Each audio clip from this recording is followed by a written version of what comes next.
সংসারে আবার আমরা সকলে একটি গৃহে সুখে দুঃখে শান্তিতে অশান্তিতে ঝগড়া কলহে একে অপরের সাথে দ্বন্দ্ব বিষাদে বাস করছি। কখনো সুগঠিত হচ্ছে, কখনো দুঃখের দাবানল ধারণ করে যাচ্ছে। এই সংসারটির যে মায়া বললেন, সে মায়াটি তো দেখতে পাওয়া যায়। সে মায়াটি কেমন? সে বাসনা, সে মায়া দেখার বাসনা একজন হয়েছিল। সে কে? সে আর কেমন নয়, তিনি হচ্ছেন ঋষিশ্রেষ্ঠ মার্কেন্ডেয় মুনি।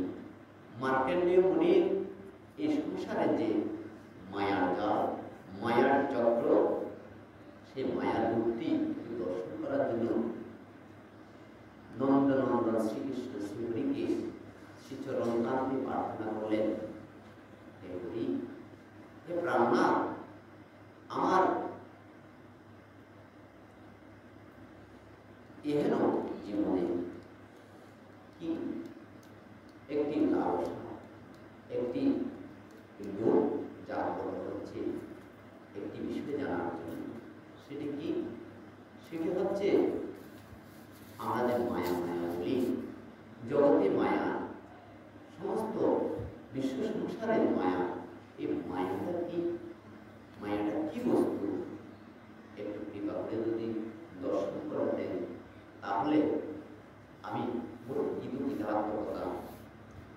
আমি আপনার কৃপাশক্তিতে মহাদেবের গড়ে মাত্র সপ্ত কাল আয়ুষ নিয়ে এ ধরাধামে অবতীর্ণ হয়েছিলাম, জন্মগ্রহণ করেছিলাম। কিন্তু আমার পিতৃদেবের আশীর্বাদে, শিবের করুণায় আমার বয়স এখন 7 কল্প হয়েছে, আমার আয়ুষ্কাল 7 কল্প অবধি। কিন্তু এই যে মায়ার যে সংসার, এই যে মায়া, তোমার মায়া কি বস্তু, তাকে দেখতে কেমন, একটু দর্শন করার কৃপা করে। তখন শ্রী এসে বলেন, তাহলে তুমি মায়া দেখতে চাও, মায়ার রূপ দেখতে চাও, তখন তাহাকে দিব্য অনুভূতি আর দিব্য চক্ষু দান করলেন। মার্কণ্ডেয় মুনি কে বললেন, হে মার্কণ্ডেয় মুনি, তুমি তোমার যে 2টি চক্ষু আছে, এই চক্ষু দুটি বন্ধ করো। বন্ধ করার সাথে সাথে তিনি দেখতে পেলেন তার সমস্ত যে বৈচিত্র্যের অপরূপ সজ্জিত যে পৃথিবীর যে শোভাবর্ধন, পাহাড়, গাছ, বৃক্ষ, গুল্মলতা, পশু পক্ষী, স্থাবর জন্ম, কিছুই জলে প্লাবিত হলো।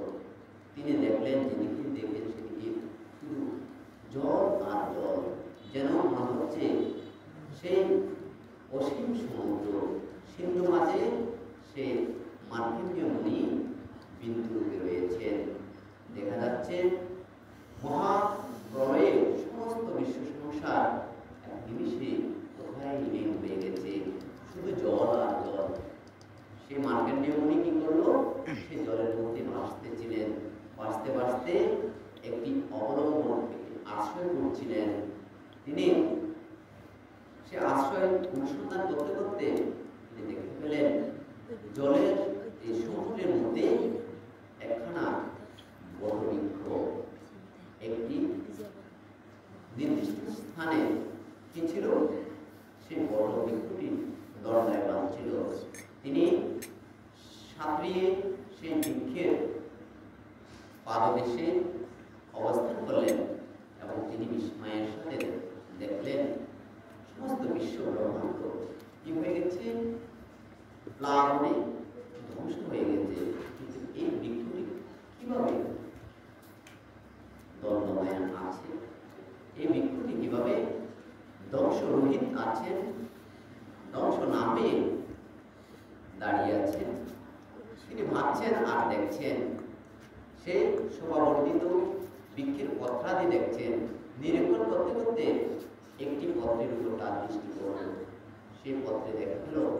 একটি ছোট্ট জ্যোতিষ্ময় শিশু বিবস্ত্র অবস্থায় পা নাড়াচাড়া করে মৃদু মন্দ হেসে খেলছে। আমরা সেই কবি নজরুল ইসলামের একখানা খুব মর্মিক সঙ্গীত আছে, ফেলেছ এ বিশ্বকে বিরাট শিশু। সেই